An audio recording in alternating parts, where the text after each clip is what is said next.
That rainy morning in Seattle, I was just pouring my coffee when my phone buzzed. I thought my lawyer Marvin was calling about taxes, like every year. Instead, his voice was sharp. "Wyatt, your son filed papers in your name. The signature is forged." Hours later at the pharmacy, my card was declined in front of everyone. The shame burned deep. I realized my own son had painted me as a man who'd lost his mind. The sting cut sharper than words. I raised him, gave him everything, and now he was erasing me while I was still alive. But silence isn't weakness. I began gathering every record, every receipt, every neighbor's whisper, and most of all, I held a recording of Darren threatening a witness. And now, in court, I'm ready to press play. Will the truth finally set me free or bury me deeper under my son's lies? Stay with me until the end of my story. And tell me, what city are you watching from? The rain drummed steadily against the old window panes. The kind of February storm that seemed to crawl inside a man's bones. The house had been too quiet since Helen passed. Every creak of the wood now a reminder of her absence. The armchair felt larger than it used to, the lamp glow weaker. A book sat open in my lap, but the words blurred into meaningless lines. Even the radio's hum in the background couldn't cover the stillness. Solitude had become a familiar companion, yet not one I welcomed. Helen's face lingered in memory, her laugh in the kitchen, the way she'd put her hand on mine at church. Nights like these made it harder to keep her voice from echoing through the silence. Then the vibration broke the quiet. The phone lit up on the end table, casting a faint glow across the living room. The message on the screen froze me. "Call me immediately. It's about Darren, Marvin Friel, my lawyer, my friend of 40 years. His words felt heavier than the storm pressing against the glass. Why Marvin? Why not Darren himself? The warmth drained from my chest, replaced by a cold unease. My thumb hovered, and before I knew it, I was pressing call. "Wyatt." Marvin's voice was low, urgent. "I'm sorry to reach out like this, but it couldn't wait." "What's going on?" My voice cracked more than I intended. He hesitated, and in that pause the storm seemed to hush, like the whole world bent closer. "Your son has been making legal moves. There are documents I need you to see. Things that don't look right." "Legal moves? Against me?" Marvin exhaled sharply. "I'll explain tomorrow in my office. It's not the kind of thing we should talk about on the phone. Just don't sign anything Darren puts in front of you. Not a word, not a line." The blood pounded in my ears. Forged documents? And bank activity, strange withdrawals. He stopped himself. "Please, Wyatt." "Tomorrow, 10 a.m. I stared at the phone long after the call ended, the silence pressing heavier than before. Darren, my only son, the boy Helen and I had poured everything into. Why would he? The next evening, they invited me to dinner. Lorraine greeted me at their door with her polished smile, all charm and sweetness. The house gleamed like a showroom, no detail out of place. The smell of rosemary chicken filled the air, and Darren poured wine into my glass with exaggerated warmth. "To family," he said, lifting his glass. The words rang hollow. He wouldn't meet my eyes, and Lorraine's laughter felt rehearsed. She kept circling back to talk of planning ahead, lightening my burdens, signing papers to make things easier. Each word felt less like kindness and more like a performance staged for me. Between bites, I caught Darren's jaw tighten. His smile flickered. Too sharp, too thin. The more they spoke of security, the less secure I felt. When I drove home through the wet streets, Marvin's warning echoed. That dinner hadn't been love, it had been theater. Later, lying in bed, I stared at the phone again. The storm had passed, but the unease stayed. Helen's voice whispered from memory. "Watch over him, Wyatt, but don't let him stray too far." The thought stabbed deep. If Marvin is right, I murmured into the dark, then Darren, my own son, has already betrayed me. Sleep did not come easily. When it did, it was restless, full of shadows, and by morning, the shadows would step into daylight. The morning light barely crept through the blinds, muted by Seattle's unrelenting drizzle. A night of tossing and turning had left the house feeling heavier, as though the walls themselves had absorbed my unease. Marvin's words, sharp and deliberate, echoed in my head. Darren's dinner the night before felt rehearsed, every smile too polished, every phrase practiced. Coffee sat cooling in my cup, untouched, while the newspaper blurred under trembling hands. The world kept spinning outside my window. But inside, the ground felt less steady than ever. I tried to shake the feeling by following my usual routine, shaving, dressing, gathering my empty pill bottle for a refill. The pharmacy was close enough to walk, even in this weather. Rain tapped at my coat collar as I stepped out, the air smelling of wet concrete and pine. Each step felt deliberate, as though I were walking towards something I couldn't name but knew I couldn't avoid. Inside the pharmacy, the hum of fluorescent lights mixed with the low murmur of customers waiting their turn. I handed the clerk my insurance card along with my debit card, expecting the usual nod and click of the register. Instead, her eyebrows knitted together, and she leaned closer to the screen. "I'm sorry, sir," she said louder than she probably realized. "This card has been declined." Heads turned. The words hung in the air heavier than the rain outside. An older man in line behind me shifted uncomfortably, while a young mother pulled her child a little closer. The clerk's voice carried across the counter, stripping away my dignity with every syllable. "Do you have another card?" she asked again, this time even louder, as though I hadn't heard. Heat crept up my neck. I forced my lips into something resembling a polite smile, fumbling in my wallet though I knew what I would find. "That should have worked," I muttered, keeping my voice low. The clerk tapped impatient fingers against the counter. To everyone else in that small space, I was just another old man who'd lost track of his finances. The humiliation sank deep, colder than the rain outside. I gathered my things, thanked her in a voice barely above a whisper, and walked back out without looking at anyone. The rain was heavier now, soaking into my coat as I walked the long way home. My mind churned with the memory of Darren pushing papers across the table, Lorraine's sweet smile hiding something sharper beneath. It wasn't just a coincidence. This wasn't about a glitch or an expired card. My son had shifted something behind my back. Images came flooding back. His casual tone when he'd asked me to sign routine banking documents a few months ago. His assurance that it was just to make things easier in case of emergencies.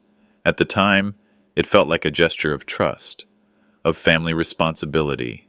Now, walking in the rain with no medicine in hand, it felt like betrayal disguised as kindness.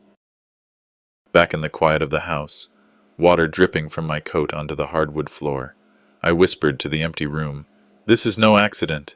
Helen's photograph on the mantel seemed to watch me, her smile frozen in a time when family meant safety, not suspicion. That evening, Darren and Lorraine invited me again for dinner. I went, more out of necessity than desire, determined to look them in the eye. Their house gleamed, new appliances, polished countertops, the faint smell of lemon polish lingering in the air. Lorraine poured wine with a smile that didn't quite reach her eyes, while Darren spoke of taking responsibilities off Dad's shoulders. The words pricked like needles. Lorraine slid a stack of papers toward me, her nails tapping against the folder. "This will just keep everything organized. Wyatt, you won't have to worry about bills or accounts anymore." I pushed the papers back across the table, steadying my voice. "Marvin told me not to sign anything." For the first time, Darren's smile faltered. A flicker of irritation crossed his face before he smoothed it away. Lorraine's lips tightened, then curled into something resembling sympathy, but her words chilled me. "Don't worry, it's already handled." Dinner carried on with forced small talk, but the air was heavy with what had just passed. Betrayal didn't need to shout. It whispered in the spaces between words, in the two perfect smiles across the table. That night, lying in bed, the pharmacy scene replayed in my mind, each glance, each whisper, each assumption that I was simply too old to manage. The humiliation burned, but beneath it was something stronger, resolve. The phone buzzed on my nightstand. A voicemail from Marvin. His voice, low and urgent, filled the room. Come in first thing tomorrow. I have confirmed something you need to see with your own eyes. The words chilled me, but also lit a fire. The morning light in Seattle was a muted gray, the kind that made even the bay seem tired. From Marvin's office window, I could see the water stretching out under a haze of drizzle, the ferries moving like ghosts. The steady tapping of rain against the glass only deepened the knot forming in my chest as I sat across from him. Marvin leaned back in his chair, lips pressed tight as if he'd been rehearsing this moment for days. Without a word, he reached for a manila folder on his desk and pushed it toward me. His hand lingered on it for a second, almost reluctant to let it go.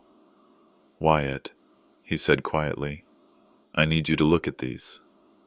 The folder felt heavier than paper should. I opened it and froze. Page after page bore my name scrawled across the bottom in familiar ink, the strokes eerily identical to my own, except they weren't mine. I had no memory of signing these. Yet there it was, my signature granting Darren authority over my accounts, my property, even my decisions. For a long moment, the world around me dulled. Marvin's voice sounded distant, as if coming from underwater. "These documents were filed weeks ago," he explained. "Power of attorney, banking authorizations. Darren positioned himself as your legal representative. The signatures would pass most eyes, but I know your hand.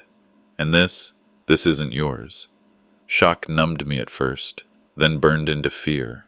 My own son, the boy I'd carried on my shoulders through parades, the young man I'd once proudly introduced at his college graduation, had put his hand to something so vile. My gaze dropped back to the papers. Each line seemed to erase me, stripping away choices I didn't know I'd surrendered. Marvin's voice cut in, steadier now. "Wyatt, you need to be prepared. If Darren went this far with banking, he might not stop there. You should double-check your medical records. I've seen cases where family members create narratives to justify taking control." The words landed heavier than the rain outside. Medical records. I sat back, memory flashing to Darren a few months ago, urging me to simplify things. He'd said it with that calm, easy smile. We were in the kitchen, Helen's photo looking down from the mantel. I'd trusted him, nodded, and signed something without reading every line. Foolish, leaving Marvin's office. I carried the folder like a brick under my arm. The drizzle outside had become a steady rain, soaking my coat and stinging my face. Each drop was a reminder of how blind I'd been. My footsteps echoed against the wet pavement as I moved slowly, thinking of Helen. She and I had signed mortgage papers together years ago, both of us laughing nervously at the weight of responsibility. But we'd always done it openly, no secrets, no tricks. Now, in my twilight years, my own son had twisted that trust into something poisonous. The humiliation of the pharmacy still lingered in my mind, but this discovery was worse. That had been public embarrassment. This was erasure. As I turned the corner toward my neighborhood, I spotted Eldon Voss, my neighbor, hurrying down the sidewalk with his umbrella tilted low. Normally he'd stop for small talk about weather or the Mariners, but today his eyes darted away from mine. "Eldon?" I called out, my voice carried through the rain. He paused, shifting awkwardly. "Morning, Wyatt." Something in his tone was off, clipped. His eyes flicked to the folder under my arm. "You've been helping Darren with paperwork, haven't you?" I asked. His face reddened. He muttered something about just notarizing a form and helping family. My stomach tightened. "Family?" I echoed. He looked past me, unable to hold my gaze. "Lorraine mentioned checking things with your doctor, too. I thought you knew." Then he hurried off, shoes splashing in puddles, leaving me rooted on the sidewalk. The rain seemed colder now. Each word Eldon left behind hit harder than the weather. Lorraine, doctor, files. By the time I got home, the folder felt like it was searing through my coat. I sat in my study, the room dim except for the desk lamp casting its yellow glow on those forged pages. My own name stared back at me in black ink, written by a stranger's hand pretending to be mine. "They're erasing me while I'm still alive," I whispered. Helen's picture on the mantel seemed to watch silently, as if she already knew. The phone rang, jolting me upright. I picked it up, half dreading, half expecting Darren's voice. Instead, it was Dr. Selma Hargrove. Her tone was gentle, but her words pierced sharper than Marvin's. Wyatt, I need you to come in tomorrow. There are some updates in your medical file we need to discuss. The line clicked dead, leaving silence thicker than the rain. The clinic smelled faintly of antiseptic, mixed with the soft aroma of lavender from a diffuser humming in the corner. I sat on the edge of the exam table, the paper beneath me crinkling every time I shifted. My hands rested on my knees, still raw from gripping that folder of forged signatures in Marvin's office. The memory lingered like a bruise that refused to fade. Doctor. Selma Hargrove entered quietly, her eyes darting toward the chart she carried rather than toward me. She usually greeted me warmly, asking about my walks, my garden, or Helen's roses, but today her voice was subdued. Wyatt, she began, adjusting her glasses. I think we should go over some notes in your file. My stomach tightened. The hesitation in her voice told me this wasn't routine. She turned the folder toward me. On the page, in neat clinical handwriting, were words that froze me. Signs of mild cognitive decline. Early-stage memory lapses observed. Needs monitoring for competency in daily affairs. I stared, unable to breathe for a moment. That's not true, I managed. You've never said anything like this to me in any appointment. Her lips pressed together. I didn't write all of these notes. Some of this came through when Lorraine requested a summary for insurance and, well, for care planning. It felt as though the ground had shifted under me. First forged financial papers, now medical lies in black and white, capable of stripping me of my independence. Shock gave way to disbelief, and disbelief to a cold fear. They weren't just after my money. They were building a case to erase me. I leaned forward, gripping the edge of the table. Tell me straight, Selma, did you put these words here? Did you ever once believe I was losing my mind? She shook her head quickly, her voice low. No, Wyatt, you've been sharp as ever, but I allowed Lorraine access when she said it was for family caregiving purposes. I should have questioned it more. I'm sorry. My chest burned. They're setting me up. My own son, his wife. They want the world to believe I'm unfit. She looked down at her hands, clearly uncomfortable. You may want to consult with your attorney again. This is serious. If those notes spread to insurance or the court system, I cut her off, anger surging. It already has. First my bank accounts, now this. They're painting me incompetent. One piece of paper at a time. Her silence was an answer I didn't want. As I left the clinic, the rain had started again, fine needles against my coat. The words mentally declining echoed like a hammer strike. Helen and I had promised each other dignity in our final days. And here I was, being stripped of it while still alive. Betrayal. This sharp didn't just wound, it hollowed. But even in that hollow space, something sparked. Defiance. Sunday morning arrived, gray and damp. I forced myself into my best jacket and walked to Pastor Irving Coyle's church, the one Helen had loved so much. I thought maybe prayer, or the comfort of familiar hymns, could calm the storm inside me. The service was gentle, the choir lifting their voices like they always had. For a brief moment, peace brushed against me, but peace didn't last long. During coffee hour afterward, as I sipped from a paper cup, I caught it. Whispers.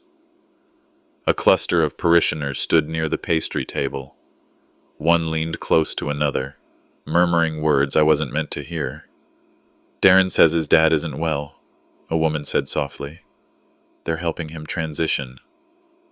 Poor man, another added, shaking his head. The coffee turned bitter in my mouth. My face burned, though no one had spoken directly to me. It was enough. Darren had already spread his story here too, poisoning the very community where Helen and I had once felt embraced. I stood frozen, the sting of humiliation searing through me.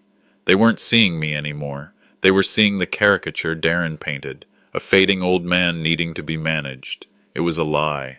But lies spoken often enough begin to sound like truth. By the time I got home, exhaustion had settled deep into my bones. I dropped my wet coat over a chair and sat in my study. The folder from Marvin and the notes from Selma's office sat on the desk. An arsenal of betrayal. They're erasing me while I'm still alive, I whispered to the empty room. On the doorstep, tucked under the mail, was an envelope from the bank, my name printed neatly across it, no different than countless others I'd received. But when I tore it open, the words inside stole my breath. Overdue payment notice, it read. Failure to address this matter may result in penalties. Overdue. On an account I never touched. My hands shook as I held the letter. If Darren had already extended his reach into my finances this far, I could be standing at the edge of something far worse. I sank into my chair, clutching the paper. The storm outside rumbled, but it was nothing compared to the storm that now lived in me. Tomorrow. Marvin would hear about this. He had to. Because if Darren thought forged signatures and twisted medical notes were enough to defeat me, he had no idea who he was dealing with. The morning light barely touched the kitchen when the envelope lay before me, rain tracing thin rivers down the window pane.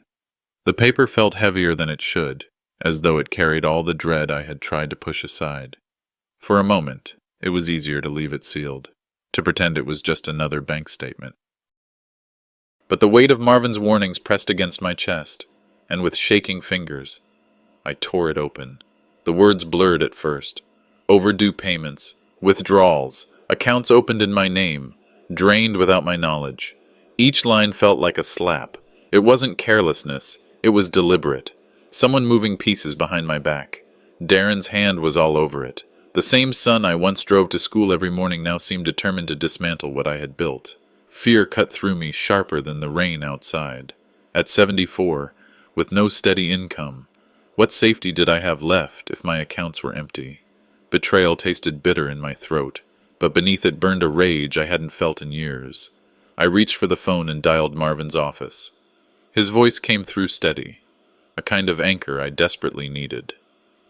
"Wyatt," he said, after I read aloud the worst lines. "This isn't a mistake. It lines up with the forged authorizations we talked about." Darren is moving fast. My chest tightened. He's trying to cut me off. Marvin, even the pharmacy card. Now this. What's next? You have to be careful, Marvin warned. Don't sign anything, no matter how harmless it looks. Darren may push for guardianship if he can convince others you're unfit. That's the real danger. He'll try to take legal control. The word guardianship lingered in my mind long after I hung up.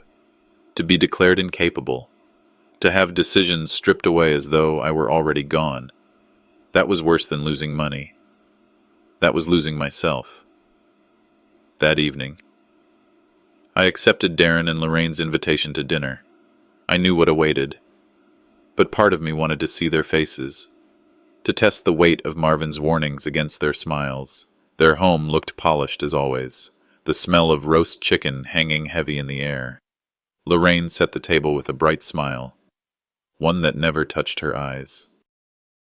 Maisie lingered quietly at the edge, her small frame almost disappearing against the doorway. Halfway through the meal, Lorraine slid a stack of papers toward me. "Just routine things. Dad, it'll help us manage bills, simplify things for you." The sight of those papers lit something inside me. "I'm not signing anything," I said firmly, pushing them back across the table. Darren's smile cracked. "Paranoid now." "Are you? After everything we've done, we're trying to protect you." His voice rose, sharp and accusing. Maisie flinched at the tone and slipped away upstairs, leaving the three of us locked in the storm.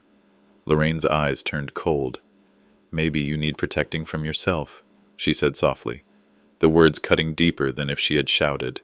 I steadied my voice, though my heart pounded. "I spoke with Marvin. I know what you're doing, and I won't let you take away what's mine." For a moment, Darren faltered, his jaw tightening. Then arrogance swept back across his face like a mask. He leaned in, voice low.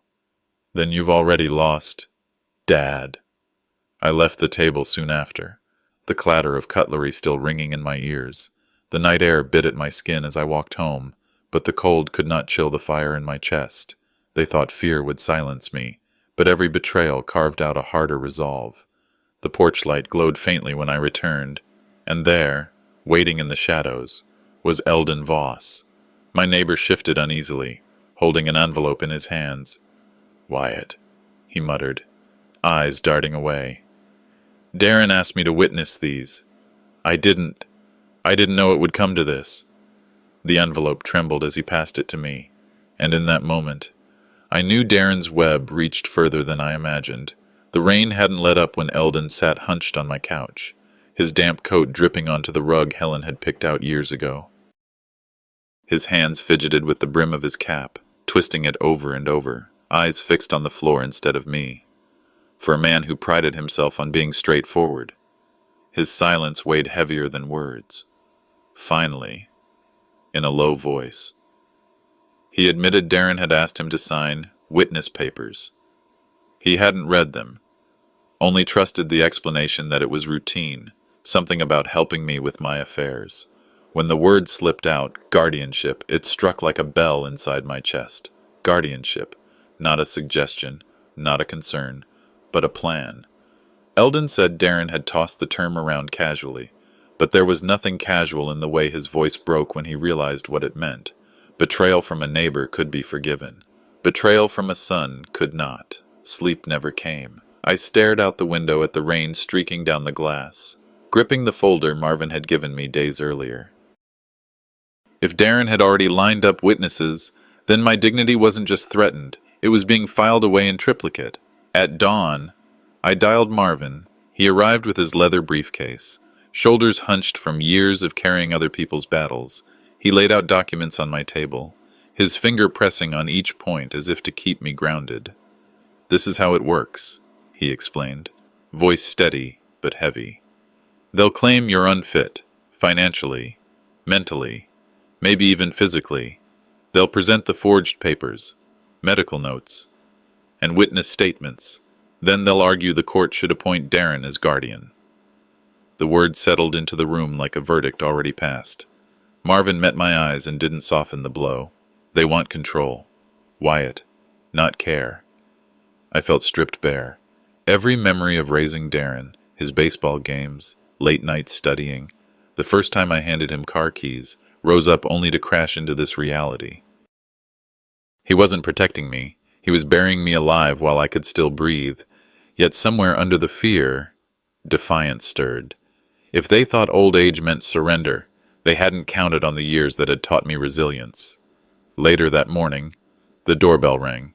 Lorraine stood there with 2 coffees in hand, smiling the way one smiles at a dog they're about to leash. She stepped inside without asking, setting the cups on my table like we were family again. Her tone dripped with practiced concern. "Wyatt, it's time to make things easier. Just sign this consent form so Darren can handle the money. You don't need the stress." The paper slid across the table toward me. My heart thudded, but my voice came out firm. "No." Her smile cracked. "Then the court will decide, and you'll lose more than money." The words cut deeper than any legal notice. Maisie had been lingering in the hallway, a quiet shadow. I saw her eyes widen, the fear she tried to hide. My granddaughter shouldn't have been dragged into this, but Lorraine's cruelty had no boundaries. By noon, another knock came, Dr. Selma Hargrove. She carried her medical bag, the scent of antiseptic clinging faintly to her coat. She gave me a gentle once-over before sighing. "Darren asked me to evaluate your mental state." The anger flared hot. "And will you?" Her eyes softened. "No, Wyatt, I won't be used. But be cautious. If I refuse, he'll find another doctor who will." The relief that she stood with me was brief, quickly smothered by dread. If Darren found someone willing to write lies, the paper would speak louder than truth. When evening fell, the house felt colder than usual. I sat in my study, Helen's photograph catching the last of the fading light. Her steady smile reminded me of promises we had made, to guard each other's dignity until the end. That promise now rested on me alone. The phone buzzed. Marvin's voice, though calm, carried urgency. He had sent over a copy of Darren's draft petition for guardianship. My hand shook as I opened the attachment on the screen. There it was, my name typed under incapacitated. Eldon's hesitant signature scrawled beneath, and another witness I didn't recognize. I stared at the words until they blurred. They weren't just planning to take my home, my accounts, or my autonomy. They were already declaring me gone. Sunday morning sunlight slanted through stained glass windows at the church, the colors bright against the worn wood pews. Pastor Irving Coyle caught me as I was leaving the sanctuary. His hand was firm on my arm, but his eyes carried unease. "Wyatt," he said quietly, "people are saying you've lost your mind, that you forget things, that you're not safe to be making decisions on your own." The words landed harder than the sermon I'd just heard. My mouth went dry. I knew immediately where the whispers had started, Darren and Lorraine. They were planting seeds of doubt in the very place where Helen and I had once felt most at home. I forced a smile at Irving, but it trembled. "I appreciate your concern, Pastor. I know who's been speaking." He gave a slow nod, sympathetic but cautious. I walked out into the spring air with my pride aching more than my knees. That evening, as rain traced soft patterns down my windows, Maisie appeared at my door. She had a coat pulled tight and eyes darting over her shoulder. "Grandpa," she whispered as I let her inside, "Dad told me not to come here anymore." The words caught in my throat.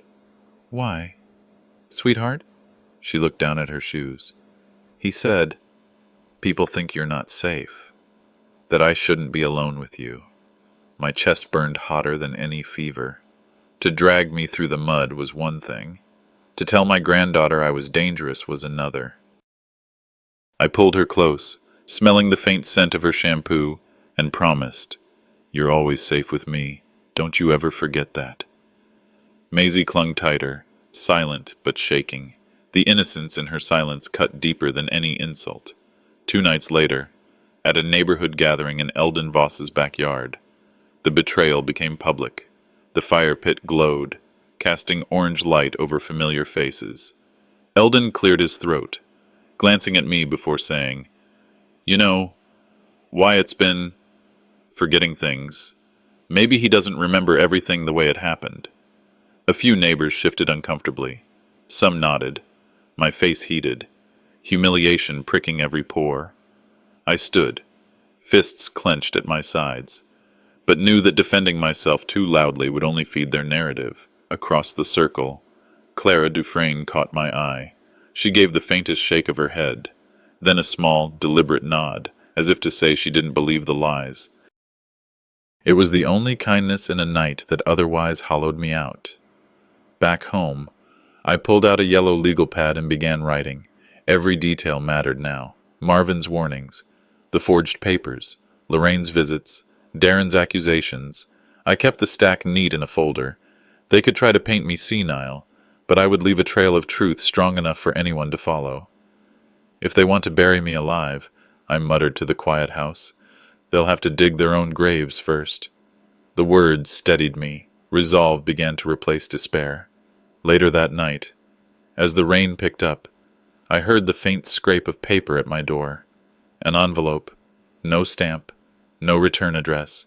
My hands shook as I tore it open. Inside was a copy of a sworn affidavit. My name was plastered across it in bold type. The lines accused me of financial mismanagement, claims I'd never even heard before. And at the bottom, Darren's signature, dated and witnessed. The paper felt heavier than any weight I'd carried since Helen's passing. Proof that my own son was willing to lie under oath to erase me.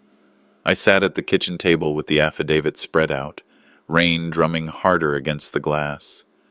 The rumors weren't just whispers anymore. They had become weapons, sharpened and filed in legal ink. The affidavit lay across my desk like a weapon, heavier than any stone. Its words were cold, stamped, official. Darren hadn't just whispered lies around town. He'd already put them into the court record. My name stood at the top, beneath the word incapacitated. I sat there for hours, staring at it, the lamp's glow making the ink look darker, more final. It wasn't just paper. It was my son's attempt to bury me alive while I was still breathing. By evening, something hardened inside. I couldn't wait for Marvin to fix it. This had gone too far, and I needed to look Darren in the eye. With the affidavit folded in my jacket pocket, I drove through the slick Seattle streets, rain streaking across the windshield, until his house appeared, sharp lines, cold lights glowing behind the blinds. Inside their dining room, the table was set as if for company, though no one else was coming. Lorraine's eyes narrowed when I walked in unannounced. Darren leaned back in his chair, wine glass in hand, like a king surveying a subject. I pulled the paper from my pocket and slapped it down on the table. Care to explain this? Darren didn't flinch. His smirk cut me deeper than any word. It's for your own good. Dad, someone has to protect you from yourself. Lorraine picked up the affidavit, glanced at it, and set it down as if it were nothing. We're only protecting what's ours. You should be grateful. The room grew heavy, my voice shaking as anger mixed with heartbreak. Protecting? By lying under oath? By declaring your own father unfit? Darren's smirk sharpened. You're paranoid. Everyone sees it. You forget things. You stumble. This is for your dignity. My chest burned. From the staircase, I noticed Maisie's small face peeking through the railing, eyes wide, her innocence forced to witness her family tear itself apart. Dignity? My voice cracked. You're not saving my dignity. You're stealing my life. The air shifted when another voice entered. Clara Dufresne stepped from the hallway, her coat still damp from the rain. Lorraine stiffened. Darren's eyes darted, unprepared for her presence. Clara spoke firmly. I know what you've done. Darren, Eldon told me. He said you pressured him to sign papers he didn't understand. Darren stood, towering, trying to brush her aside. Stay out of this, Clara. It's family business. But Clara didn't move. Family business doesn't excuse destroying a man's name. I won't let you erase him. For the first time in weeks, a flicker of hope stirred in my chest. Someone believed me. Then another figure entered, the pastor. Irving Coyle stepped inside quietly, his Bible tucked under one arm. Lorraine faltered, murmuring. I invited him to pray for Dad's clarity, but the pastor said nothing. He simply stood, listening, his gaze fixed on Darren as I laid it all bare, the forged papers, the rumors, the affidavit. Each word felt like placing a brick on Darren's shoulders, heavier, harder to shrug off. The silence of the pastor pressed harder than any accusation. Darren's face reddened, his composure cracking, arrogance slipping into rage. Finally, he exploded, his voice shaking the walls. Then I'll see you in court. Old man. He stormed past me, slamming the door so hard the windows rattled. Lorraine grabbed Maisie's hand and pulled her upstairs, leaving me in the echo of his anger.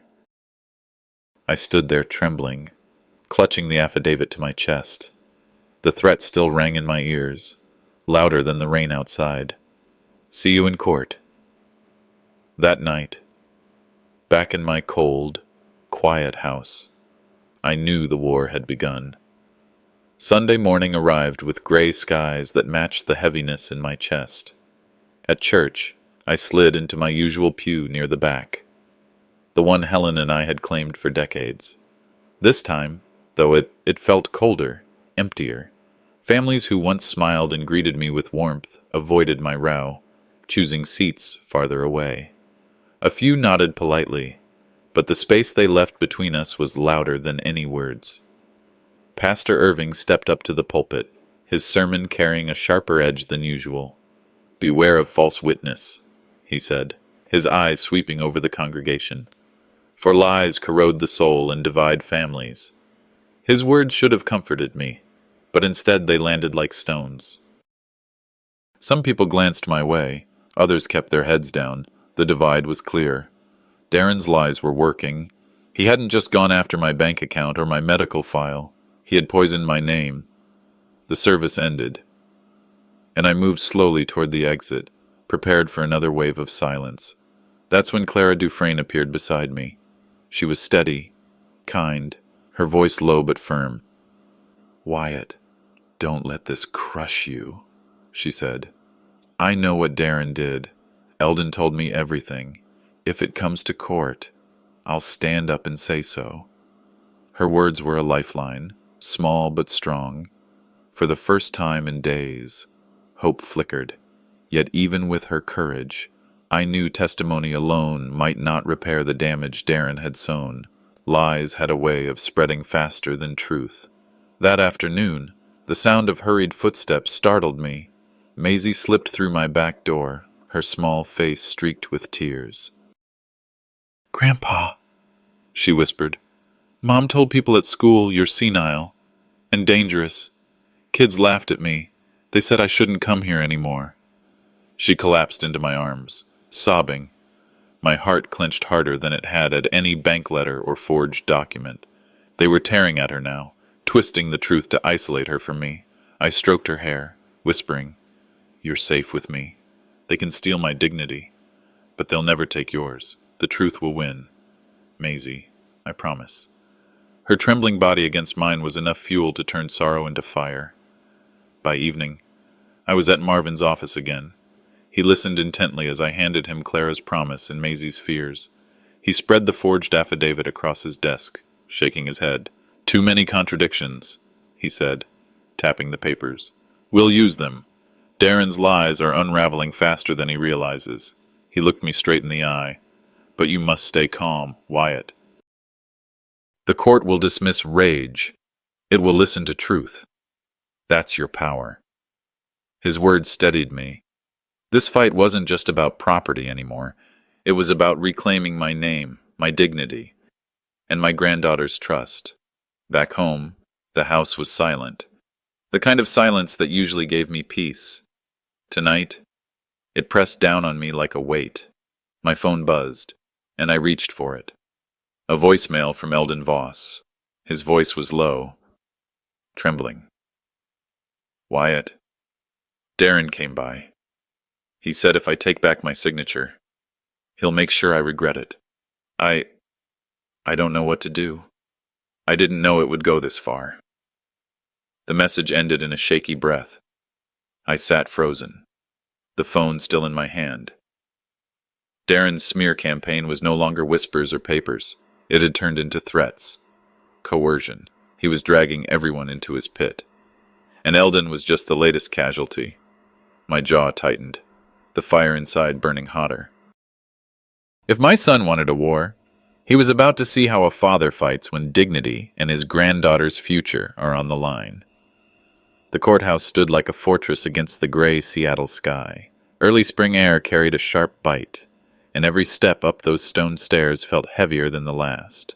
Marvin walked beside me, his briefcase tucked firmly under his arm, his jaw set like a man who had fought these battles before. For me, the weight wasn't in my legs, it pressed on my chest, knowing that inside those walls, my own son was waiting, ready to strip me of my dignity. I never thought life would take me here. Disagreements, sure. Arguments at the table, certainly. But this, facing my own blood before a judge, it felt like a cruel twist of fate I could never have imagined. Inside, the air was thick with silence. Families sat in rows, waiting for their cases, their whispers hushed by the solemn walls. Darren and Lorraine were already seated across the aisle.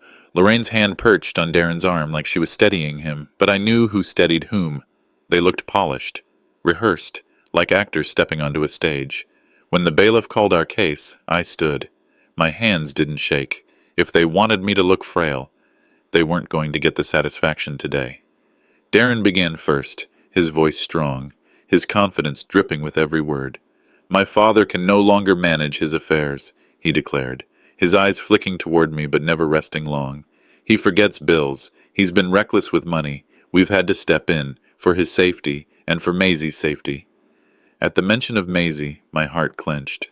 Lorraine leaned forward, nodding gravely, her voice chiming in with the precision of a choir note. "It breaks our hearts, but we've seen him grow confused, paranoid. We only want what's best for him."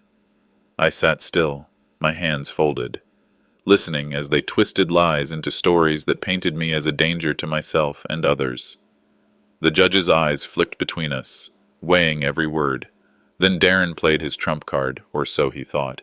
He produced a stack of documents, held them high, and handed them to the clerk. "Here's evidence of my father's financial mismanagement," he said, his tone triumphant. "Withdrawals that make no sense, overdue accounts, large sums unaccounted for." The papers looked damning.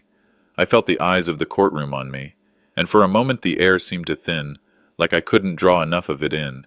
But Marvin was ready. He rose calmly, smoothing his tie, and approached the bench. "Your Honor, I ask that you review the dates on these transactions." He walked the judge through them, one by one. "You'll notice these withdrawals were authorized during periods when Mr. Bruckner's bank account was already flagged. In fact, the signatures on some match exactly across multiple forms, a statistical impossibility. Forged." His voice was steady, commanding. Then came Clara. She stepped forward, her voice trembling at first but growing stronger. "I overheard Darren coaching Eldon to say things that weren't true. He pressured him into signing. I stayed quiet too long, but I can't anymore. Wyatt is not the man they're saying he is." The judge's eyes narrowed. Darren shifted in his seat, his jaw tightening.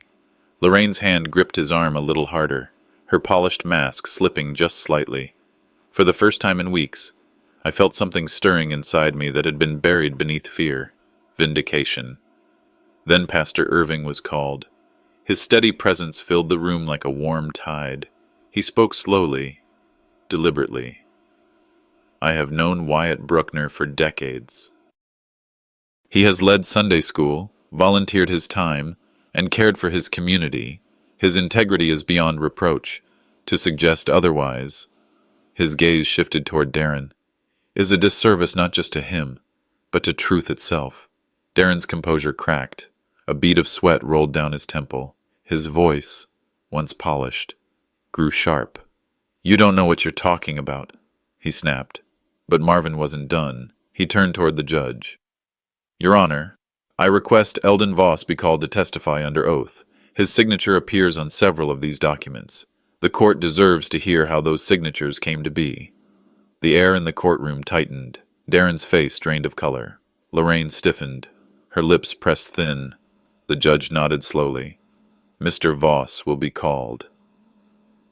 During recess, I stepped out into the corridor, needing air. The marble walls echoed with the shuffle of feet, murmurs of other families awaiting their turn. That's when I saw it. Darren leaning close to Eldon, his voice low, his hand gripping Eldon's shoulder. Eldon's eyes darted nervously, his lips pressed thin. I couldn't hear the words, but I didn't need to. The threat was plain as day. I stayed silent. Marvin had told me, patience was our weapon. If Darren wanted to bury himself deeper, all I had to do was let him keep digging. When the recess ended, Eldon walked back into the courtroom, his steps slow, his shoulders sagging under invisible weight. But what struck me most were his hands, shaking, not with age, but with fear. I sat straighter, my heart pounding, as he approached the stand. The truth was about to come out, and Darren knew it. Eldon's hands trembled as he stood at the witness stand. His voice cracked at first, but when the judge prompted him, the truth spilled out like water breaking through a dam. "Darren pressured me," Eldon admitted, eyes darting toward my son. "He came to me with papers, said it was just routine. When I hesitated, he told me if I didn't sign, I'd regret it. He threatened me." The room fell into a hush so deep I could hear the buzz of the fluorescent lights above. For the first time, the weight I had carried for months seemed to shift, just slightly. Truth spoken out loud had a power nothing else could match. Darren jumped from his chair. "That's a lie," he barked. His face flushed. "Sit down. Mr. Kincaid," the judge said firmly, gavel tapping once. "You'll speak when spoken to." Relief rushed through me, but it was laced with fear. Darren wasn't the type to let humiliation roll off his back. His anger burned hotter when cornered, and I knew Eldon's words had struck him deep. Lorraine leaned forward, smooth and composed as always. "Your Honor," she began, her voice dripping with honey, "Eldon has been confused for years. He's known to mix up details. This story about threats, it doesn't hold weight. But as she spun her tale, her own words tangled. She contradicted herself about dates, about when she and Darren supposedly spoke to Eldon. The judge's brow furrowed. For once, it wasn't me under suspicion, it was them. I sat back, forcing myself to remain silent. Every nerve screamed to defend myself, but Marvin had taught me well. Let liars unravel on their own, and they were doing just that. Darren slammed a folder on the table. If you won't believe us, then believe this. He pulled out a report stamped with a different doctor's name, claiming I was unfit to manage my own affairs.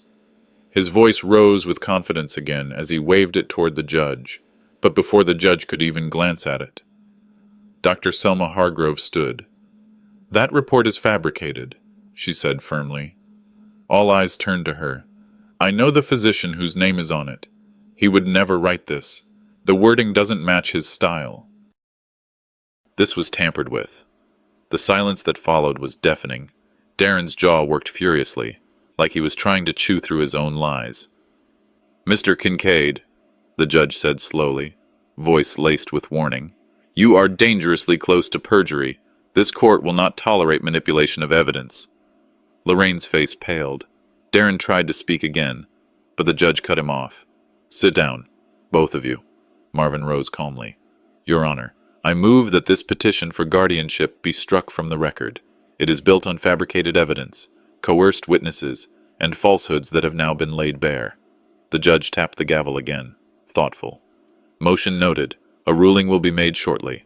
For now, this court stands adjourned until tomorrow morning. As people began to shuffle out of the courtroom, I sat frozen in my chair. For the first time in months, I saw a crack of light through the darkness. Not full victory, but enough to breathe again. And Darren stormed past me, his shoulder brushing mine. He leaned in close, voice low and venomous. This isn't over. You'll regret crossing me. The chill of his words clung to me as the courtroom emptied.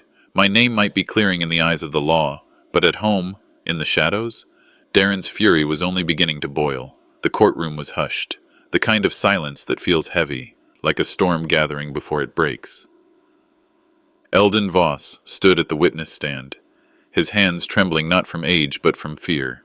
His eyes flicked toward Darren, then quickly away. When he finally spoke, his voice cracked.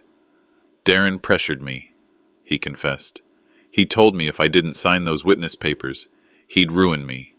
He said nobody would believe an old man like Wyatt anyway. He threatened me. The words cut through the courtroom like a blade. My chest loosened, as if a weight I'd carried for months had finally been set down. For the first time, the lies were not just mine to fight against. They were being dragged into the light for everyone to see. Then Eldon reached into his pocket with a shaking hand. I saved this. He held up his phone. Marvin nodded, and the judge gestured for it to be played. Darren's voice, cold and unmistakable, filled the courtroom speakers. Sign it, Eldon, or I'll make sure you regret crossing me. Don't forget who's in control here. A gasp rippled across the gallery. I turned my eyes toward my son. Darren's face drained of color, but his jaw was locked in defiance. Lorraine shifted uncomfortably beside him, and then, like a dam breaking, she dissolved. Tears spilled down her cheeks as she stammered, It wasn't my idea. Darren told me to... He told me to play the victim, to make people feel sorry for us. I didn't think it would go this far. The judge's gaze hardened. Lorraine's sobs rang hollow, but even so, hearing her admit the truth struck like another hammer blow against Darren's crumbling case. Behind me, Maisie broke down quietly, her small shoulders shaking as she whispered, Dad lied. My heart ached. Betrayal from a child is deep, but watching a granddaughter's innocence fracture, that was almost unbearable. Marvin rose with calm precision, holding up a document. Your Honor, this is the so-called medical evaluation Darren submitted. Dr. Selma Hargrove is here today. She will confirm this report is fraudulent. Dr. Selma stood, her voice steady. That report is not mine. My signature was copied. It's a forgery. The gavel slammed once, sharp as thunder. Mr. Kincaid, the judge said, voice stern. You have crossed into perjury and fraud. This court will not tolerate abuse of the legal system. Your petition for guardianship is hereby denied. Further, I am referring this matter to the prosecutor's office for review. A wave of murmurs filled the room, but I sat still, calm, no triumph, no gloating, just a quiet release. I just wanted my dignity back. I whispered under my breath. The judge turned toward me. Mr. Bruckner, this court recognizes your competency. Your estate remains solely under your control. Those words felt like sunlight breaking through storm clouds. Months of fear, humiliation, whispers, and doubt, all undone in a few minutes of truth. Darren sat frozen, his arrogance stripped away. When court adjourned, Marvin placed a firm hand on my shoulder. Pastor Irving was waiting in the hallway, offering a quiet nod of support. And then I felt the sudden weight of small arms around me. "Grandpa," Maisie whispered, her face pressed into my coat. "I believe you. I always did." My throat tightened. "That means more than you know," I said, stroking her hair. Walking out of that courthouse, the air felt different, lighter. For the first time in months, I wasn't carrying lies on my back. Instead, I was carrying a granddaughter's fragile hope. That evening, alone in my study, I sat by Helen's photo. The house was quiet, but in that quiet I felt her presence, steady and warm. "You always told me truth would stand." I thought, "You were right." Maisie had promised she'd visit more often. That promise was worth more than any bank account or deed. The years ahead might be lonelier without Darren's love, but at least they would not be poisoned by his deceit. The storm had passed, leaving wreckage behind, yet it had also cleared the air. I looked at Helen's picture one last time that night and whispered, "Silence is not weakness." Sometimes it's the steady ground where truth finally stands. Justice had come, not perfect, not painless, but enough to restore what mattered most: dignity, peace, and the hope of a future shared with the one family member who still believed in me.